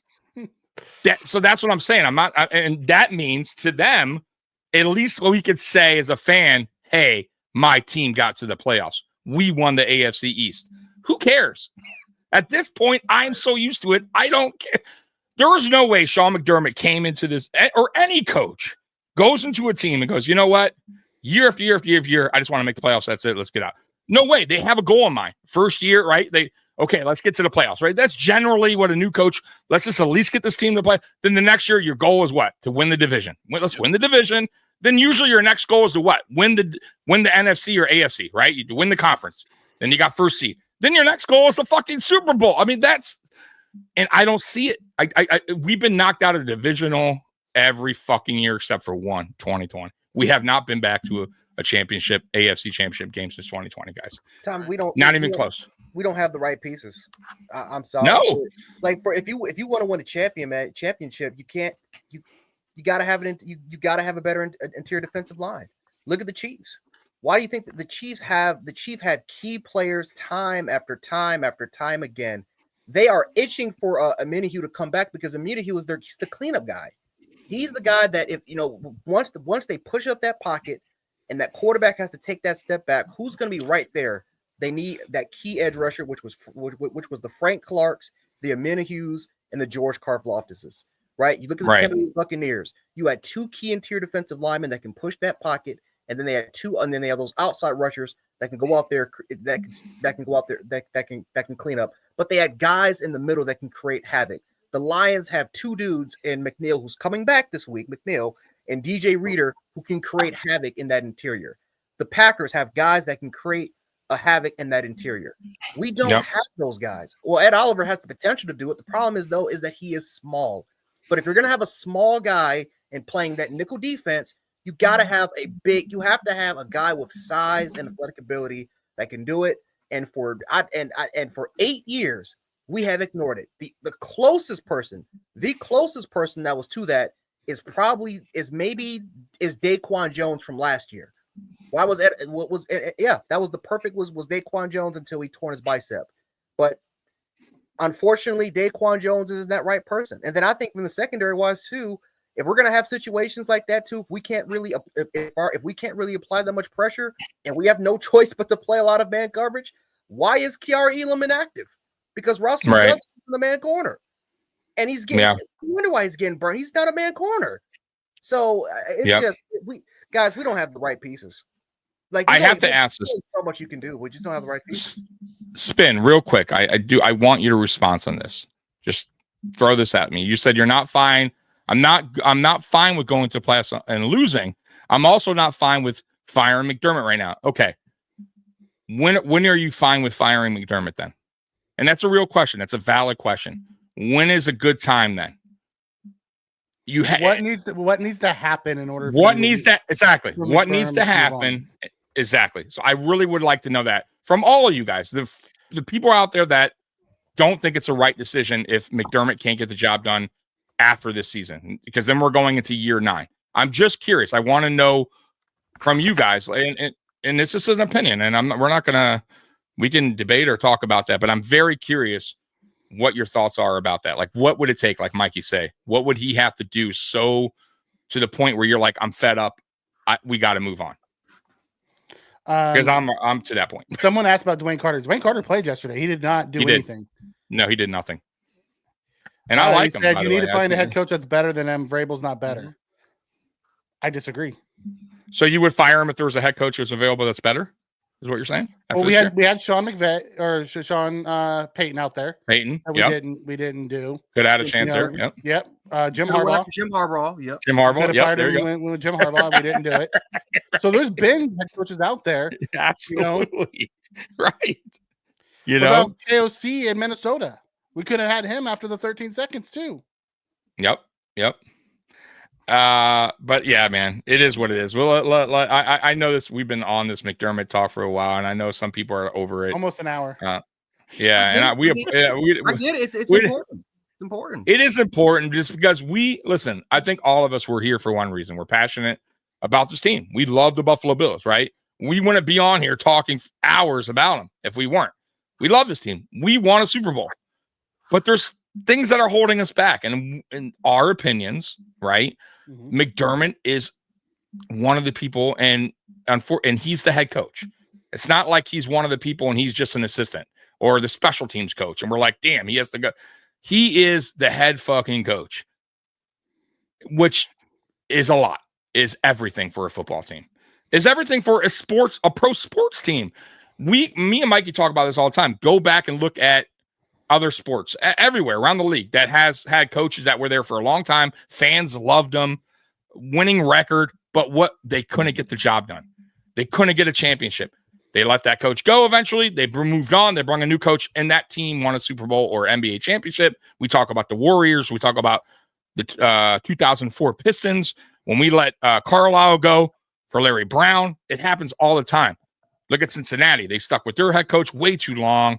I'm just pointing stuff out to you guys. It happens more than you think. And these coaches, in college as well, beloved coaches, winning records, but for some reason, they're limited in their abilities. Mark Richt, Les Miles. Yep. Yes. Right? And they loved them. The fans loved them. Well, let me bring it back to McDermott, and we'll close this part of the program out. My biggest issue with McDermott is he's a stubborn guy. He is. Oh, he likes you or he doesn't. Poona Ford couldn't get a jersey for people who couldn't play. Poona Ford left Buffalo and is tearing it up excelling big time in LA. Yep. But he's not the only one. Q Jefferson left Buffalo and went and tore it up. So we see even a lot Tim of these Settle guys. is playing Tim good. Settle. We saw what Jerry Hughes did. He went from being a pressure guy to being a sack guy. Yep. So there's limitations to our scheme. Yep. And McDermott is very particular about what he wants. You know what I mean? He wants his guys. He has to be in this defense for X amount of years before they run it. It's the reason why we have a second round pick sitting on the bench and we have DeMar Hamlin out there. Yep. I do got this take. Remember, we wanted to play it. We're going to go ahead and play this real quick. Really good take from Colin. I know some of you guys aren't fans of him. I am. I think he comes with some good takes. So here you go. Now I'm looking at his numbers. It is just a total waste of his talent. And you can blame whoever you want. I like the owner, GM Sharp. Sean McDermott's good, but I've compared him to Chuck Knox. Legendary bounce-around coach that won everywhere, but couldn't get the trophy. Josh Allen is 4-5 That is it in games in which he produces 400-plus yards. You know what Mahomes' record is in those games? 14-2. Ball game. They are wasting his talent. Yes, don't get me wrong. Yeah. So, I mean, enough said, right? Enough said right there. I mean, he speaks the truth, whether you agree with his takes or not. Is he really wrong? No. Nope. No. I mean, he's not wrong, guys. So we're wasting away a quarterback that we have searched for forever since Jim fucking Kelly retired. It took us years and years and years. We finally got the guy. And we're wasting it away because we fear that another coach can't come in here and get this team to the promised land. We fear that. I don't, but a lot of people do, and including the owner. And they're wasting his career away. They absolutely are. You know, who's all leaving next year? There's a laundry list of guys that are. Oh, we went through it the other day. Remember that? Yeah, we went through a laundry list of guys that are, that could be on their way out the door. Now don't get me wrong. He builds a culture here, and guys like to be here. But I also think that is a lot of Bean and Pagula and Allen and a lot of the leaders that were here before. The Hyde, Poyer, Kyle Williams, all those guys built a culture here towards very family oriented. Right. So guys like to come here and they like to be their best version of themselves. They like, because Josh, does all those different things behind the scenes with these guys. You know? So he does build a culture that way. But on the field, my only real complaint with McDermott is his game management. He crumbles in the most important times. Most important, yep. And most of those important times are in the playoffs, guys. Like, that's what I'm saying. We're not overreacting so much in this game. We know this that isn't. We know. We haven't said all season long. Yeah, this is a regular season game. We get it. This doesn't affect us getting into the playoffs. We get that. Like, we're not overreacting. This is something that we've been talking about since the end of 2021. And that's a problem. We're in 2024 and we're talking about the same problems. I just know it's gonna happen. That's a problem, right, Jarek? I hope I don't know what's gonna happen. Right. I hope so too. And right. I'm hoping Allen is able to figure out how to get over the hump in spite of it. He's gonna He's gonna have to elevate to not Superman. He's gonna have to elevate to Thanos with the rings. He's gonna have to elevate to a different level that we've never seen before. Yeah, he's gonna. What more can he do? 424 and 6 touchdowns, and if he can't win doing that, Coach, I don't know. Put me on defense. What else can the guy actually do? Put me on the edge. I got to get to Mahomes this play. We can't get to. The first half's going to be better. I mean, he's going to have to elevate. He's going to have to play a perfect game. I think so too. Like we don't have a problem usually in a wild card game. Like we normally, and it's the division. Once we get to the next level of competition, that's where McDermott starts to tense up. See the KC or Cincinnati. Yep. Well, Cincinnati is built the way LA's built. Absolutely. Elite receivers, quarterback that's amazing, that's accurate, you can make those throws. Yep. Cincinnati, Andy Reid is just a scheme guy that figures out how to beat you when it counts, and McDermott crumbles under the pressure. Like we've seen Allen ascend above that. In the 13-second game, and McDermott still found McDermott and coaches, not just McDermott, and coaches and Levi Wallace. Yep. And Levi Wallace. I don't want to leave out the player who just let Travis Kelce run right past him. But at the end of the day, what about last year, Mikey? Same thing. I mean, he folded big time. Defense let us down. I'll give him a pass for last year. He was playing with a guy off the street. Get it, but there was an opportunity still, Mikey, right? So in that time, just like this game, right? So we go back to opportunity, right? How I see it. Yes, I get it. I understand where you're going with that. A lot of play. We got fucking AJ Klein and fucking from a fishing trip. I get that part, but we still have the opportunity, and the opportunity is where he tightened up, just like LA. We had, believe it or not, for as shitty as we played on defense, there was an opportunity, still an opportunity to get it done. And we had the opportunity when we had the opportunity against the Chiefs. Yes. You know what I mean? So it's like, that's what I'm talking about. The opportunity is there. He crumbles under pressure. The opportunity was there on the 13-second game. Epic failure. Time after time after time, right? Carl, during the drought years when we had Malarkey, Drawn, Fuel, Gailey, Marone, we also had really bad front offices. We have an elite front office led by Brandon Beane and Pagula and stuff that they've put in place. Say what you want about Brandon Beane and his draft picks. He does a really good job with his front office. Yeah. He's losing guys every year out of his front office that are becoming assistant GMs and GMs elsewhere. Yep. And also one more point, Carl. We didn't have Josh Allen. We had a bunch of journeyman quarterback who didn't last but a couple years. I think Tyrod lasted the longest, I think. I mean, we had some terrible quarterbacks. Oh, give me Trey Hendricks then next year. All day. That dude is a monster. Oh, dude. Yeah. Beast. Yeah. So let's move on. I'm just curious. So, Jarek, your thoughts going to Detroit while I got you here. What does the defense have to do to at least, make it right from that Rams game? Establish pressure on your interior defensive line. I'm telling you, man. It will be the exact same way if we can't push the pocket. I agree. Jared Goff is not Matthew Stafford, but Jared Goff, man, Jared Goff is pretty solid.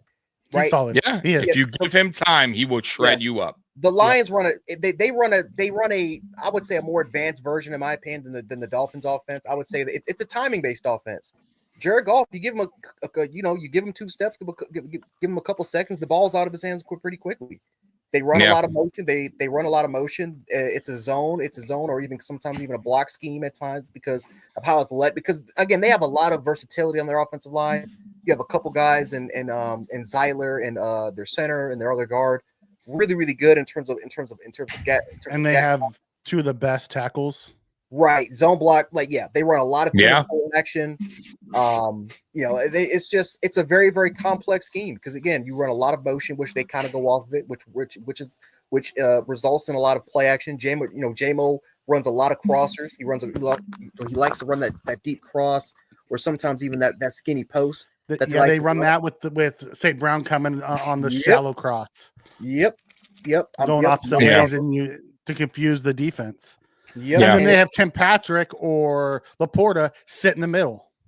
Yep. And Tim Patrick's been very underrated because he's been throwing a lot of the contested catches have been going to Tim Patrick's way because he has a huge catch. He's a big body sort of receiver who you can put out wide in the slot. And if he gets matched up against Tehran, which most likely probably won't happen, because I know his snap count was pretty low in the slot, but if he does get lined up in the slot, expect that's a favorable matchup. Because Puka Nacua was killing him because of his catch radius. Levi got torched by Jerry Judy. Levi gets torched by everybody. I just listen, man. This game coming up, and we'll get to it more when we talk Friday Night Lights. But I honestly just want to see a better effort altogether, all around, by the coaching, by the defense, just by everybody. I think everybody can do it a little bit better, man. Look yourself in the mirror. To get back to being more aggressive. That's what I'm saying. Look at yourself in the mirror and say, man, really, is that as best as I could have played when we played the Rams? Because I don't think so. Yes, I get it. We're a little bit, our defensive line is a little undersized. Daquan's not playing the best, but I've seen them play better this year with that same unit. They got to look themselves in the mirror too and execute better. It's execution as well. It's not only about McDermott's schemes, not only about Babbage. The players also have to step up and do their job. So we agree. I think all of us can agree on that too. The players have to play better. I mean, they do. I think the offense is starting to finally get click, Mikey. I think that Cooper Allen chemistry is really starting to gel. If not, it's almost pretty much all the way there. This last game, I said, "Nam," because I didn't think he was going to get 90 yards. I thought he was going to be around that 60 to 80 range. He could have had a 100-yard game there. I really do believe that. That secondary is going to be very interesting because they run a lot of cover one. That's a heavy band coverage. Very much like the old Miami teams. They run cover 1, cover 0, bringing a lot of pressure. That's an Aaron Glenn staple. And Josh Allen eats that up. Yeah. And now that we have Cooper, and let Shakir get open, catch something on a crosser in the open field with one man to beat. Yeah, and Jarek, that's another guy too. Me and Mikey been high on Shakir since we drafted him. I think you have too. I'm not. I wanted him to start during his rookie season. I thought Jarek was on with us that draft when we were talking about it, and we were all just super stoked. We felt like we stole him. I think we all three of us had him as a late second round, early third round pick, and he dropped to the fifth. And we're like, Listen, I said in the beginning of the season too. He may not be a household name yet, but he's on his way. He is definitely on his way. Yeah, he's definitely on his way. Because I remember going, talking to people. If you even national media, when we lost Diggs, they couldn't even pronounce his name right. They didn't even know he was on the team. That Khalil guy or whatever. I'm like, Khalil Shakir. Like, dude, how do you not know this guy? You're talking about the team, like the guy that led the team in the second half with yards and receptions. That guy, you mean? The guy that was phenomenal in the playoffs? You mean that guy? Right? How do you not know this guy? So I think they know him now, or they're beginning to, because I don't think he's reached a ceiling yet. I keep saying it. I think he's a 1,000-yard receiver. I think he can be. I think he can be constantly. And I think he's only getting better. And I think that is Josh's go-to guy. I know it is. He is his security blanket, and he is Cole Beasley, but with the yak. He is Cole Beasley with the yak and faster. Cato, is it time for Reed Service to get out of here too? I don't think so. I think Reed's still really good center. I think our scheme, we need a better special teams coordinator is what we need. You'll see. Yeah, what do you think about that? What? Yeah, what the? We're on the field on the final play, man. And yet, he goes on. He goes in front of. How can you stand in front of a team saying, "I have confidence in this guy," when he's had a 12-man that cost us a game, and then he had 9 men on all-out punt block. Right. Well, you know what? The last time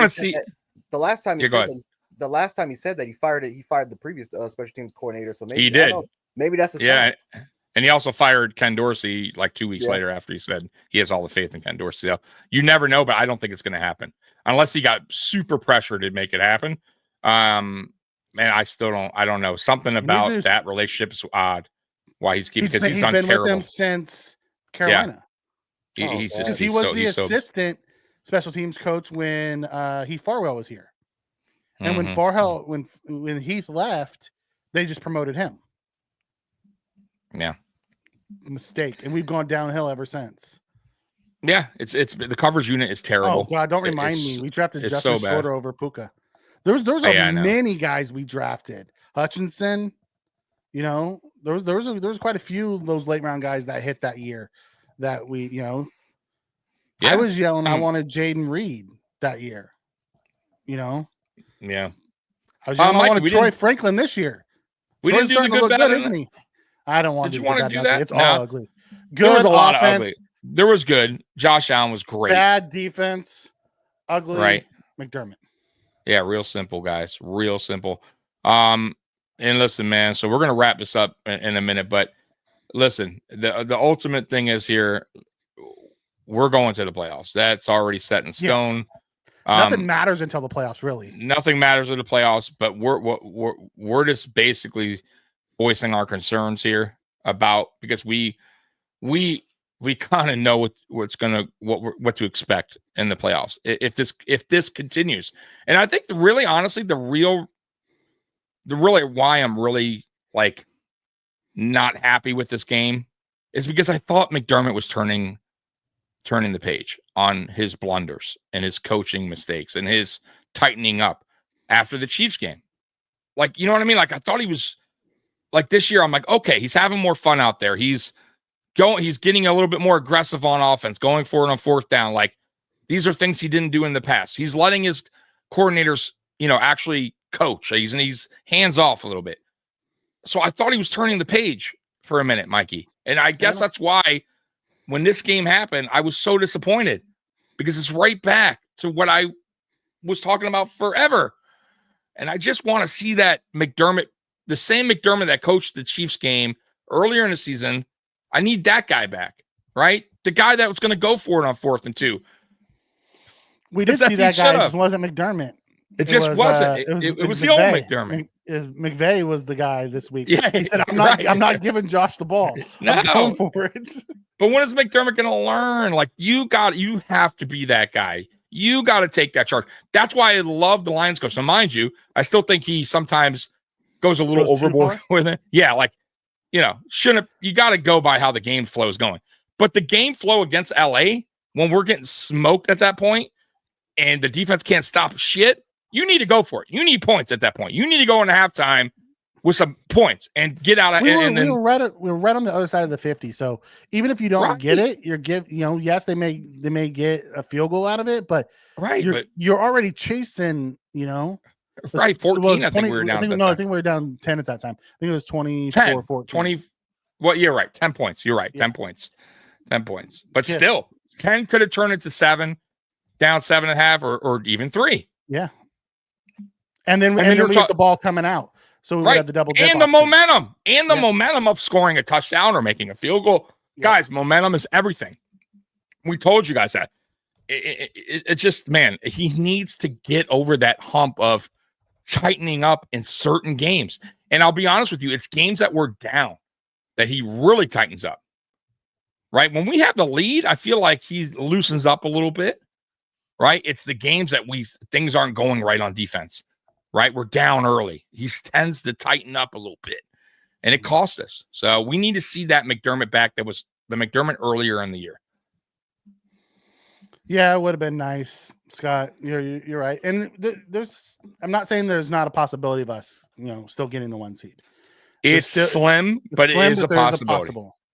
There is a possibility. I can't see the Chiefs losing 2 games. They just keep pulling wild crap out the butts.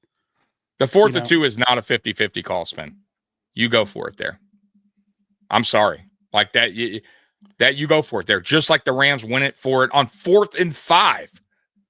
Why not? Yes, you sometimes have to make that decision when things aren't going right. The Rams defense wasn't playing good. They knew we were going to go down and get a score if they didn't get that. You get what I'm saying? They had to go for it. They knew the result. McDermott should have done the same. The game wasn't going as planned for the defense. You have to go for it there. There is no 50-50 call. We were on their side of the field. Accepting the penalty was one of the blunders. I think how they managed the end of the first half was a blunder. And then how you managed the last 2 minutes of the game was a blunder.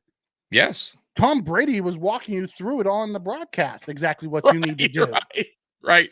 And how many times, by the way? You cannot call the timeout there, which means if you can't call the timeout there, which means you probably shouldn't be running the ball there. And Mikey, how many times have commentators, like I said, like, we shouldn't be doing this, shouldn't be doing that? Why are we doing this? Like, I've heard commentators say that before. It's not just commentators. No, but I'm saying, like, them, like Romo played the games. Romo, right? Like, I think it was Romo said. I forget what game it was. But he's like, why is he not physically mad as he was watching what was happening with McDermott? Yeah, he didn't understand it. You just lost the game. You just went from having a chance to a 3% chance of winning the game. Right. It's. I don't know. As fantastic as Josh was, he did throw a few stinkers around the double dipping time of the game. Yeah, and you're gonna have that. Yeah. The guy's not gonna play perfect football all the time. He's gonna have some bad throws. Every quarterback does. Yeah. But here's our problem. He needed to play perfect football for that game to be won. And because he didn't play perfect because him and Shakir, Shakir usually catches that ball. Josh was a little bit off, right? But Shakir went down and it bounced off his shoulder. Shakir usually catches that. So basically, Josh Allen has to be perfect for us to win games, right? That should not be the case, guys. Because every quarterback will have his off day or miss some throws or make a mistake. Like, yep, his progression's got to be. I mean, it's got to be lightning fast because that pass to Matt Collins, that was the 3rd progression, and he was a little late on it. But again, if he's just super fast, that's probably a walking touchdown. But I don't. That was a fantastic play by Cam Kitchens. Yeah, it was. It was. It really throw wasn't bad. No, the throw wasn't bad. He was a little slow on getting there because he was waiting for something else to open up. He saw him late, And then he put more air under it than he normally does, and it gave Cam a chance to get there. Yeah. You know, but I mean, outside of those things, because we went from that walk-in touchdown to a block punt, and they get a touchdown. That same possession. Right. Yeah. Yep. I don't know, man. I'm tired. I'm tired of it all. I'm tired of Matthew Smiley. I'm tired of Matthew Smiley too. McDermott and Brandon Bean when it comes to the draft and who we pick up in free agency. I'm tired of it. I'm just like, how do we not address the most, if you're going to run the nickel, how do you not address the most important part of the nickel defense, which is your defensive tackles? How do you not address that? This is the first year we've drafted one I have no idea. since Ed Oliver. How are we not drafting more D tackles? Right. You could have drafted Christian Wilkins. You could have drafted Jeffrey Simmons. You could have drafted guys that had the size to. We could have Dexter Lawrence. Can you imagine having Dexter Lawrence on this team? Yep. Oh my! All those guys were drafted after Oliver. Every one of them. Yep. But no, I decided to go small. Now, don't get me wrong. Ed Oliver was consensus number 2 DT that year. So I understood why they drafted him. What I don't understand is how you haven't drafted a DT until this year to complement him next to him. Right? You got to compliment offensive linemen. You draft corners every year, but you don't draft defensive tackles. Right. Yeah, it's. I think that's all goes back to McDermott. What his defense is like. He wants smaller guys. He wants a small defensive unit. I don't get it. Which doesn't make any sense. It's like it makes no sense. We draft corners that are out of position. I don't know. I don't know. We draft safeties that we want to wait 2-3 years for them to play. I don't know. Yeah. I don't know. But I'm hoping after this last game, McDermott saw what we all saw. To where I love Hamlin. I think he's an above average backup.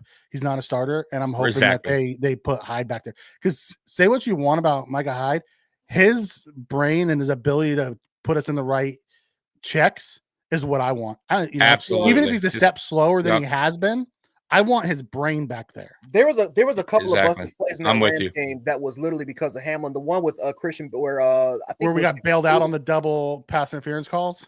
No, it wasn't what. I think it was the seam. It was up the seam for Cooper Kupp. Cooper Kupp was running up the seam. Oh yeah, the Cooper Kupp one. Cover zero look, and DeMar Hamlin took the outside receiver, and Douglas saw it at the last possible second and decided to take Hamlin's guy. I'm like, ended up being a 26 pass. I'm like, dude, what are they doing? We got lucky on the double one too because he got beat on that one as well. Yep, he got caught. Got caught looking at the crosser, and the guy went right by him. Very slow. Was it Robinson or was it Tutu? It was one of the two. It was a speedster. It was Robinson. We got bailed out of it. That was his fault. Yeah, I'm with you on the spin. I don't have a call. I don't care so much about the quarterback sneak. If you're going to run the quarterback sneak, you have to run out of the right formation. I have a problem with if you're how they were going to run it and how they ran it. That's my problem. Now that's more of a Brady thing than a McDermott thing. But McDermott not telling them, listen, guys, if we don't get this, here's what we're going to do. To call the timeout after we wasted all the time to get down to within the 1 yard line to keep the 3. The second he called that timeout, game was over. Game was over. Game was over. So I mean, you see the percentage of onside kicks, right? It's terrible. 3%. Right, 3%. So the game was done. And by the way, the onside kick was terrible anyways. All the time we punted. The defense never getting the 3 and out. You might be, but at least we had the chance. We did get the 3 and out, and they did punt. Yeah. Yeah, that's true. We did. I mean, McVay probably would have run. I don't think McVay would have thrown. I think he would have ran the 3 and given Josh the ball back with probably about 30 to 45 seconds. 30 seconds, Try to get in the field goal range. Right. Yep.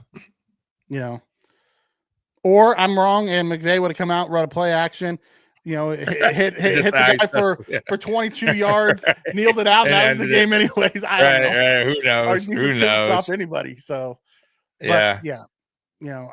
I don't like how it was managed down the stretch.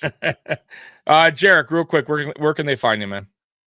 Find me at Jance Sports on YouTube. I'm gonna start coming up with more McDermott stuff because I can't with this guy anymore. I can't. Listen, I know he's not gonna get fired, but I can't do it. because the off season, like the draft pissed me off. The free agents who he picked up pissed me off. And then it's just like we're going through this again where we're gonna go 13-4, and everyone's gonna sip the Kool-Aid. We'll make the playoffs, we'll win the first round, and then we'll go against an offense that schematically will match up with ours, and it's gonna be a shootout, and Josh Allen's gonna go on his shoulders, and then we're probably gonna lose the game because of McDermott mismanagement, like he normally does in those games. Our defense is gonna give up 35. Yep, yep, and then Josh is gonna blame score Josh 32. You know, and then Allen will that's take the concern. Every single, and then we're gonna have to listen all offseason about how Allen couldn't win the big one. Can't win the big game. Can't win the big game.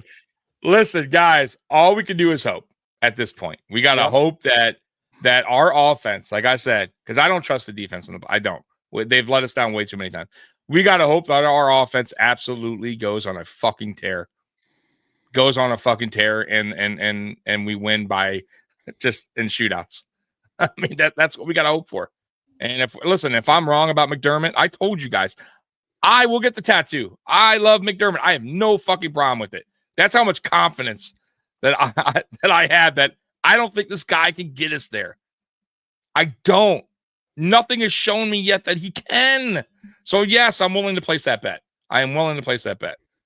And if he does, who cares? What do I care? We won a Super Bowl. I give a fuck. Right. I didn't even talk about the 9 players down the stretch.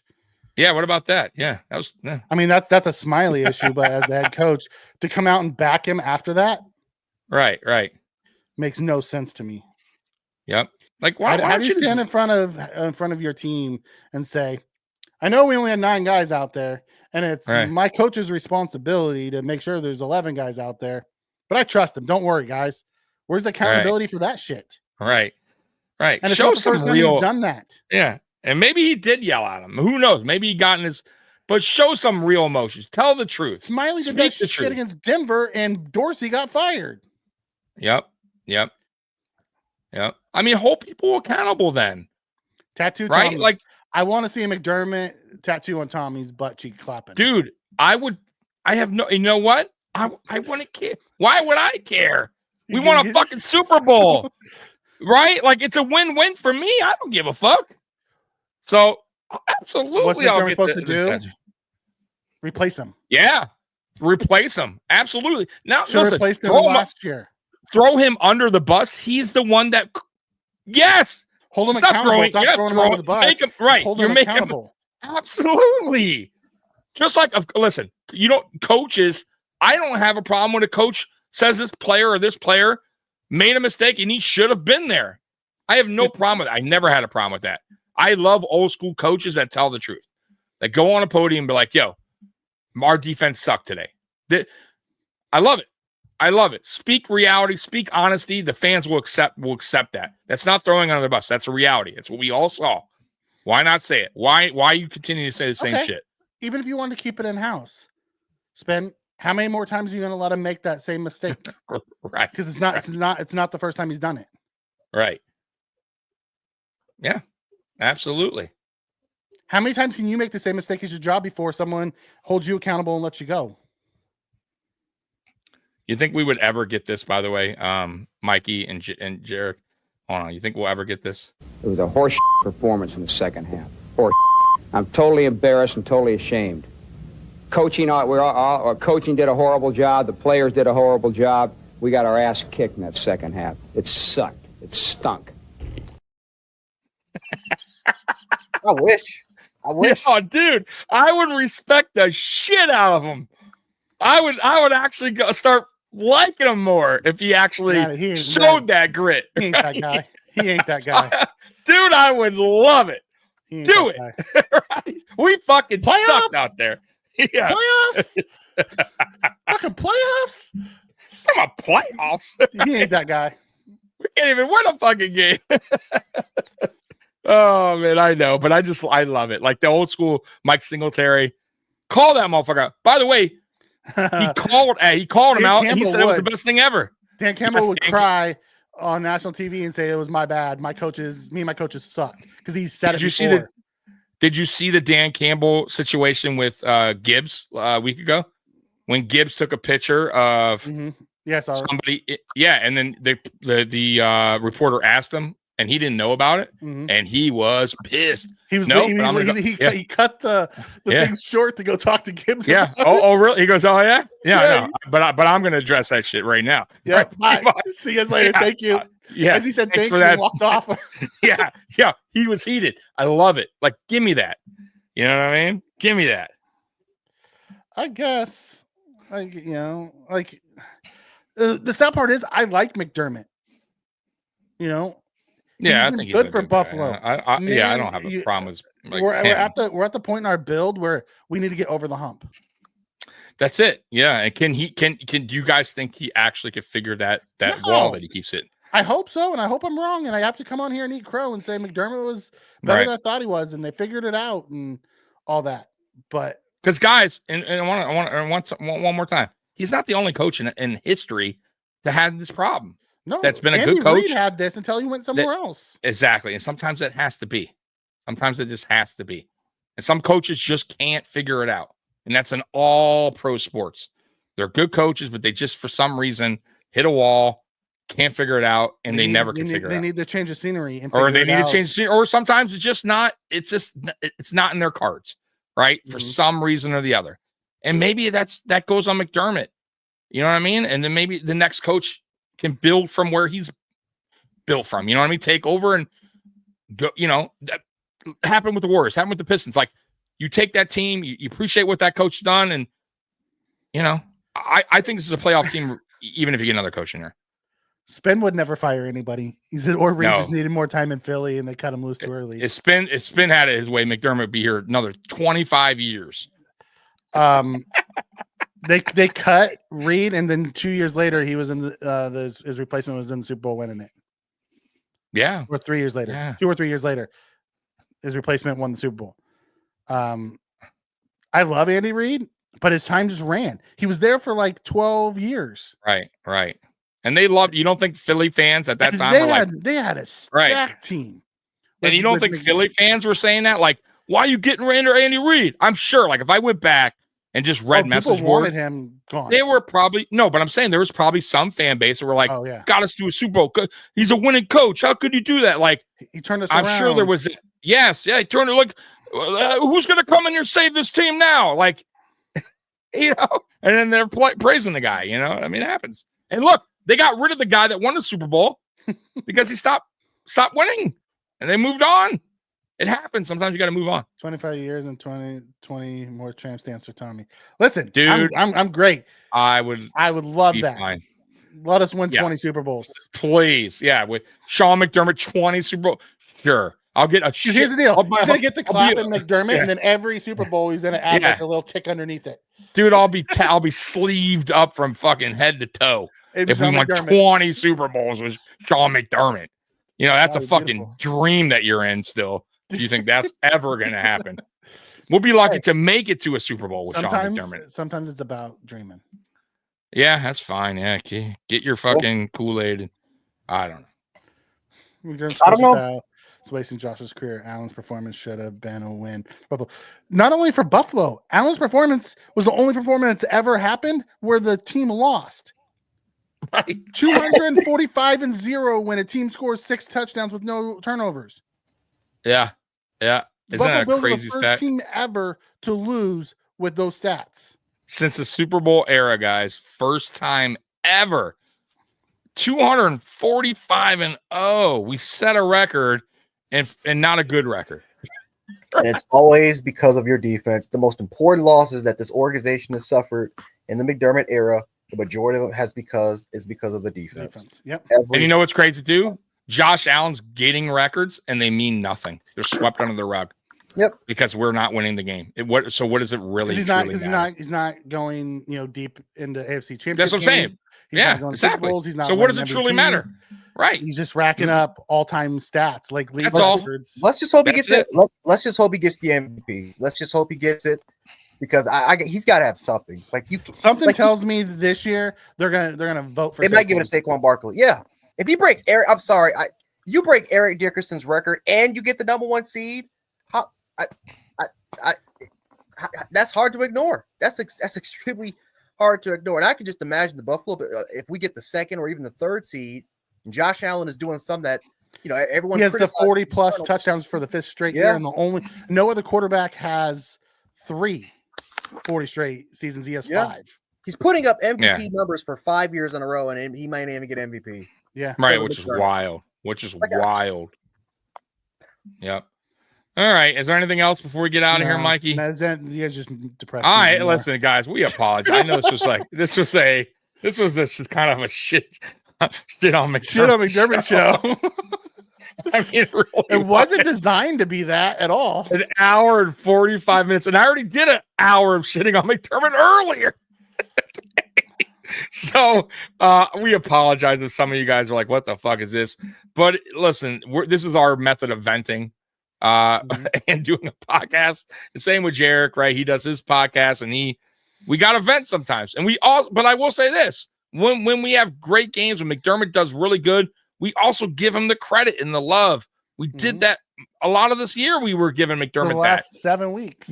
So we're not really like this flip flop. Like all of a sudden, we lost one game, we hate him, and he's the worst.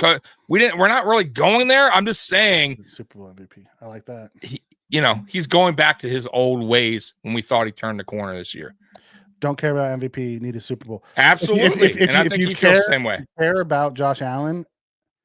He needs the MVP because nothing tells me that we're going to win a Super Bowl. Yeah, it's good for him. I get that.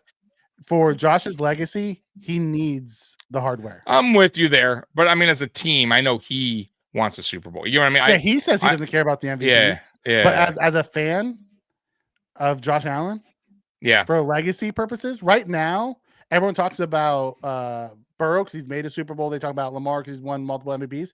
Josh Allen is from a achievement perspective is under those guys. Like it would really suck if he falls under the category of Jim Kelly, Dan Marino. Like his career is headed in the Phillip Rivers. Great quarterbacks, like really good, that just never got one. You know what I mean? I mean, when we talk about Dan Marino, I hate the Dolphins, but I respect the hell out of Dan Marino. Dan Marino is probably one of the best But Dan Marino went to a Super Bowl. Passers. No, I get he went to, but not won one. I'm saying just quarterbacks that were great, Hall of Fame, because Josh Allen's heading in that direction, right? Hall of Fame, the way he's playing, right? His stats, they're lining up to he's wearing that gold jacket, regardless of the Super Bowl or not, right? But my point is, like, best pure pocket passer I've ever seen, Dan Marino, no Super Bowls, right? So when they talk about him, really all they could talk about is his stats, right? But a lot of people say, well, no Super Bowl. No, I know, but they still say, but the majority of people say when no they Super talk Bowl. when they looked at Hall of Fame and he went I get that. They looked at the MVPs, they looked at the stats, they looked at all those. No, I understand. But the main Josh goal is headed towards Phillip Rivers. Phillip Rivers never won an MVP. No, and he went to an AFC championship game, but never went to the Super Bowl. Right now, Josh's career is lined up under Phillip Rivers. Yeah, that's not where we want him. No, what's the Chargers quarterback? Dan Fouts. That's what I mean. Yes, it's yes. Oh yeah, you're right. Dan Fouts too. Yeah. Yep. Absolutely. Quarterback that was ahead of his time, man. Put up some of the best stats in the 70s and 80s. Never got to the Super Bowl. Yeah. You know who too? I thought Randall Cunningham was ahead of his time. Oh my as well. God. But that was Randall Cunningham. That Minnesota year though. That Minnesota year. Yeah. He was fucking phenomenal. Did he win the MVP that year? I think he did. No, he should have. The guy had that day was phenomenal that year with Minnesota. That was hurt Randall Cunningham, man. Man, he was sick, bro. Randall Cunningham before he tore that meniscus was he was Lamar Jackson. He was putting up Lamar stats. Absolutely. He was unbelievable, bro. 3,500 yards, 800 rushing yards. That's Lamar. That's Lamar right there. Yep. I agree. Vita Vega comes in and says Falcons fans don't go to sleep happy. Matt Ryan won an MVP. Oh, you're right, Matt Ryan. But you know what? When there's arguments about Matt Ryan's stature, the Falcons fans point to his MVP. Right now, the Bills fans, when they're talking about to Ravens fans and Chiefs fans and all those, we don't have much to stand on when we're trying to argue Josh's place. Josh doesn't have those accomplishments. No, you're right. And the fact that Matt Ryan went to a Super Bowl, he at least made it there. You know what I mean? Josh Allen has not made it there yet. Like, I just want us to make it there too. Peyton didn't win until late. I'm hoping Josh follows the Peyton's trajectory and starts winning them, starting this year. Absolutely. Yeah, I get that. I'm with you. I'm with you. You there need too. one to change the legacy conversation. Just need one. No, that's it. Yeah, absolutely. That would turn around everything for him. McDermott's 8 years hasn't gotten a Super Bowl. It feels like we're just settling for making the playoffs every year. That's my concern. Super Bowl QB and not a Super Bowl head coach.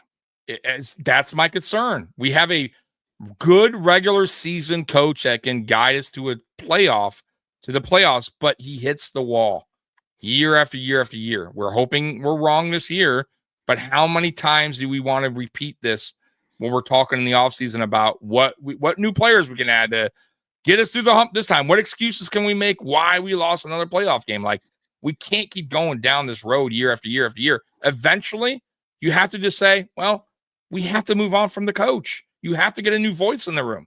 You have to get a new philosophy going here on defense. Something has to change. It says, just remember, John Elway won Super Bowls in his final 2 years. Yeah, but they also had to change the head coach and had to get. They changed the head coach, and the GM built a fucking hell of a squad around him to help him in his older age. They built a better offensive line. Don't forget, he was not the same Elway when he won those Super Bowls. Hey, I appreciate you, man. Yeah, super sticker. Let me hit that because it's the first one of the day.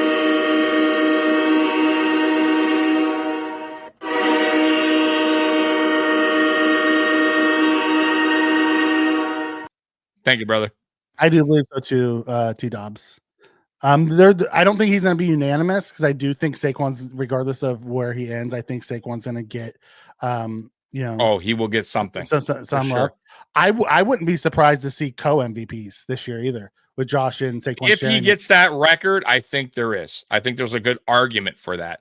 But right now, if he doesn't, I think Josh Allen has it, especially if he balls out in Detroit. As long as Josh doesn't shit the bed down the last 4 games. Down the stretch. Yes. And I don't see it. Like, there's I don't see evidence that's going to happen. There's no evidence that's going to happen. Exactly. I don't see how that's going to happen. Right. Like, he's been playing pretty solid all year. 5 interceptions, limited the turnovers. Even his fumbles are down this year. Like, he's really been protective of the ball. Oh yeah, no, we can. The whole thing came up, Spin, because yesterday was a reminder of what we were hoping he wouldn't do. He hadn't been doing this year, and the same issues reared its ugly head, and that was concerning. But no, I'm gonna support him and hope he wins, and hope I'm wrong, and hope I get to come on here after we win the Super Bowl and eat crow about McDermott getting over the hump. Yeah, but wait a minute. But what McDermott has done in the playoffs? So your point is, we let McDermott go in the playoffs and replace him with the head coach. He's saying, how about we let him go into the playoffs this year and see what he does this season before we start knocking him? We've been saying and we are saying that now. Like, obviously, we can't fire him. We just spent almost 2 hours. Yeah, but he's not how we need to replace him. But I'm not saying fire him now. Of course, we have to. Obviously, we have to see what he does. There is no other way but to see how he does in the playoffs. It doesn't matter what he does in the playoffs either way. In our rebuild year, he has us at 10-3. There's a good chance he's going to go 14-3 or 13-4. Yeah, absolutely. There is zero chance that Pagula is making the change, regardless of what happens in the playoffs. Exactly. He could fucking get booted out in wild card, and he ain't going. It doesn't make a difference. Right. That's where we're going, Spin. Like, I'm not saying let's fire him today. That's it. The Rams game, he's terrible. Get rid of him. Let's wait and see what he does in playoffs. Okay, fine. But if he gets kicked out, then Spin, are you saying we need to search for a new head coach? Because if you do, guess what? It doesn't matter what you think, because the Pagulas aren't doing the change. You get where I'm going with this? This is just talking about it on here just makes me feel better that I get to vent it out. That's all it is, man. Yeah. And we give him credit when credit is due as well. Yeah. So don't think this is just we've been bashing McDermott all year. We want him to lose. We want him to win. We want him, Jarek, right? We want him to succeed. Yeah, of course. I would love for him. Who doesn't? Prove me wrong. Prove me wrong. I'll get I'll get a McDermott shirt, hat. Like, see, you heard that, guys? Jarek's he's getting the whole outfit. I'm getting the tattoo. Mike is getting a face tattoo of it. I think he said earlier. Yeah, no. Like, what do you want, man? Listen, I'll wrap my car with the McDermott face. I would love for him to bring me a Super Bowl, but you know what? He McDermott face. The hands on the side, clap on the doors. Exactly. It starts in the offseason. And I'm telling you, when we continue to miss on these day one draft picks, when we continue to not get players when we continue to get players that don't fit the specific schemes, and then we wonder why it takes them 2 to 3 years for them to develop, while we have and pretty much band-aid players to fill in the role, and then we're hoping to make it to a Super Bowl. Like, I'm sorry, we have to change and it's not going to happen. But he has to start adapting. He's got to start adapting his philosophy. That's a great point. You got to adapt. We've adapted on offense. We've adapted because we've gone away from because Cybo didn't fit our archetype. Keon didn't fit our archetype, so we changed that on offense. I need him to start changing that on the defense. On defense, which is like which is what he does. That would be the first thing you change. Okay, you know what? I see we're not going this direction. Let's get this fixed, and then the offense you would think so, but no, I don't know. I just like, man, yeah. Well, here, man. So guys, we've been on 2 hours. We're about to get out of here. Let's just hope McDermott, the players, the defense in particular, responds better in Detroit. That's really all I want to see. I want to see a better effort from the coaching staff down to the defensive players, because that's what failed us against the Rams. It wasn't the offense. I thought the offense was fine. So I want to see a better effort. Me and Mikey will be talking about this Friday Night Lights at 9 p.m. We'll be previewing the game, and we'll go in more depth.